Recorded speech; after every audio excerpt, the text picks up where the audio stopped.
સુત્રાપાડા મુકામે the Gujarat state corporative agriculture and rural development bank limited જૂનાગઢની 177મી શાખાનો શુભારંભ કરવામાં આવ્યો હતો।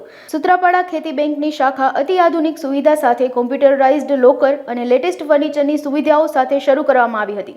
આ તકે પૂર્વ કેબિનેટ મંત્રી જશાભાઈ બારડ, ખેતી બેંકના ચેરમેન ડોલર કોટેચા, ગુજરાત ભાજપ પ્રદેશ મંત્રી ઝવેરી ઠકરાર, પૂર્વ ધારાસભ્ય કાળાભાઈ ઝાલા, જિલ્લા ભાજપા પ્રમુખ મહેન્દ્ર પીઠિયા, પૂર્વ ધારાસભ્ય રાજશીભાઈ જોટવા, પૂર્વ મંત્રી લક્ષ્મણ પરમાર, જિલ્લા પંચાયત પ્રમુખ મંજુલાબેન મુછાળ, નગરપાલિકા પ્રમુખ મનુભાઈ બારડ અને ખેતી બેંકના joint managing director doctor V M. Chaudhary અને બહોળી સંખ્યામાં આગેવાનો ઉપસ્થિત રહ્યા હતા।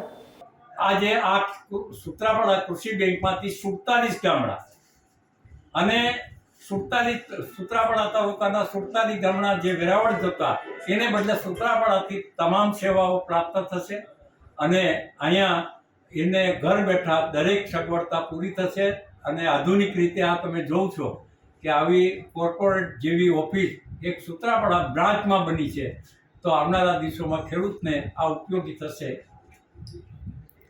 ખેડૂત કેટલાથી ખાતું ખોલાવી શકશે? આજે સેવિંગ ખાતા ગઈકાલે અમારો સ્ટાફ ત્યાંથી અમદાવાદથી અમારો જોઈન્ટ એમડી વૈષ્ણવભાઈ અને જિલ્લાનો સ્ટાફ આવી અને લગભગ 150 સેવિંગ ખાતા ખોલ્યા છે અને ઓછામાં ઓછું 100 રૂપિયા 120 રૂપિયા આપી અને સેવિંગ ખાતું ખોલાવી શકશે। એ 100 રૂપિયાનું પણ વ્યાજ તમારે ચાલુ થઈ ગયું 4% લેખે અને સહકારમાં અને ખેડૂતોમાં શ્રેષ્ઠ વ્યક્તિ તરીકે સહકારિતાનો એવોર્ડ આજે પ્રથમ વખત ડોલરભાઈ કોટેચા દ્વારા જાહેર કરી અને કાળાભાઈ રણમલભાઈ ઝાલા જે ભૂતકાળમાં આ બેંકમાં પણ જોડાયેલા હતા, જિલ્લા બેંકમાં 15 વર્ષ સુધી ચેરમેન તરીકે સેવા આપી છે, ગુસ્કો માસોરમાં 15-17 વર્ષ સુધી કામ કર્યું છે, જીએસસી બેંકમાં કામ કર્યું છે અને સંઘમાં આજીવન પ્રમુખ તરીકે સેવા આપી છે। એનું બિરુદ સહકારિતાનું બિરુદ આજે એને પ્રાપ્ત કર્યું છે। એની જિંદગી ભવ્ય બની છે અને આપણે આ વિસ્તારની જનતાએ ખૂબ આનંદ।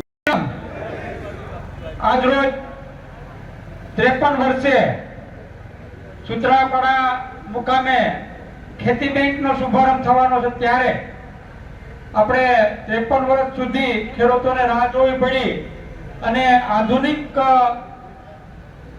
દ્રષ્ટિએથી આ બેંકના આજના શુભારંભ પ્રસંગે ઉપસ્થિત આપણી વચ્ચે આપણા અહીંયા સુત્રાપાડાના અને ગુજરાત સરકારના પૂર્વ કેબિનેટ મંત્રી જશાભાઈ બારડ, મારા વડીલ આદરણીય પ્રદેશમાં કાળાબાપા ઝાલા, સોમનાથના પૂર્વ ધારાસભ્ય રાજશીભાઈ જોટવા, પુંજાભાઈ બોદર, લક્ષ્મણભાઈ જે ગુજરાત સરકારના મંત્રી રહી ચૂક્યા પૂર્વ મંત્રી એવા લક્ષ્મણભાઈ પરમાર, બેંકના એમડી જે હમણાં સાહેબ વાત કરતા હતા, આપણું થાપણ મૂકીએ તો એનો વ્યાજ દર બીજી બેંક કરતા પણ વધારે મળવાનો। આધુનિક ટેકનોલોજીના આ બેંકમાં આપણા 100 રૂપિયા ભરી અને સેવિંગ ખાતું પણ ખોલાવી શકશે, આવી સુવિધા આ બેંકમાં રાખી છે। ત્યારે આ ખેતી બેંકના સૌ આવનારા સમયમાં એક વિકસિત ભારત બનાવવાનું જે નરેન્દ્રભાઈનું સપનું છે એ સપનું આ ખેતી બેંકે પણ પાર પાડ્યું છે।